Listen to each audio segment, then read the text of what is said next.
All right, guys, so I thought about some. I just finished activating, but I'm probably going to cut this video into before I do the activation. We're going to have a quick mountaintop minute here. Just came to me. So, you're going to see in this activation that I make mistakes sending Morse code, CW. Nobody's perfect.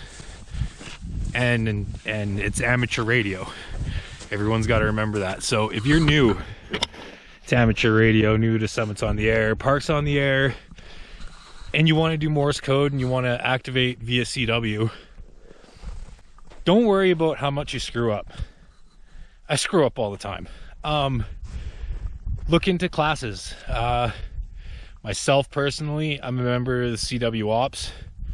They have the Cwops Academy, which if you go to cwops.org, they've got so many different resources you can use to learn CW. And it's worth your weight in gold. It's all free. They also do the Cwops Academy classes. It's all like twice a week, I think, an hour or two during those nights, and they teach you CW, and it's worth it. My biggest piece of advice is, if you're learning,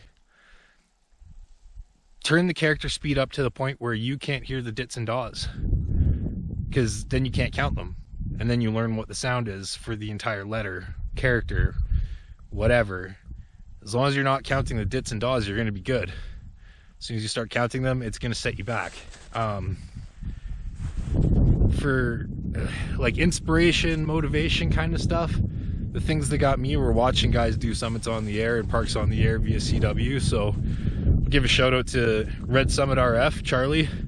He was probably #1 in my CW journey for keeping me wanting to learn it and keeping me going and getting into the CW ops. He's also the one who pointed me in that direction as well. So huge shout out to Red. You got to come up here, Red. The mountains are calling and you must go. Other guys, Tim N7KOM, he's got great videos.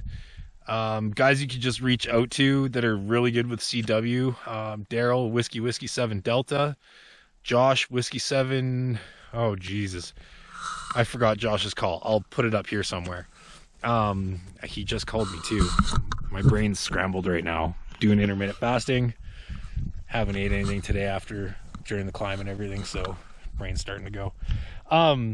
Anyway, my biggest thing, get on the air with CW. If you're not comfortable there yet, keep practicing. Hour a night, every other night. Just do it. That's all I gotta say. Just do it. Because you won't regret it. It brings a whole new fantastic aspect to the hobby, and it's very addicting, and I just can't say enough about it. So check YouTube. There's lots of guys that do CW. Lots of guys will slow down for you. You don't have to worry about that. Learn your cue codes, because they'll help you big time when it comes time for that. And to get on the air, chase guys that are doing soda, chase guys that are doing POTA. It's a very, very easy exchange. It never changes. The only thing that changes is your signal report. So I highly suggest, even if you're doing 10 words a minute with 5 word per minute spacing, every single one of us that are out activating appreciates you calling us, and we're going to slow down or put enough spacing in our characters when we call you back that you can understand what we're saying. Anyway, that's my mountaintop minute, and thanks for checking out the channel. Here's the activation, 7-3.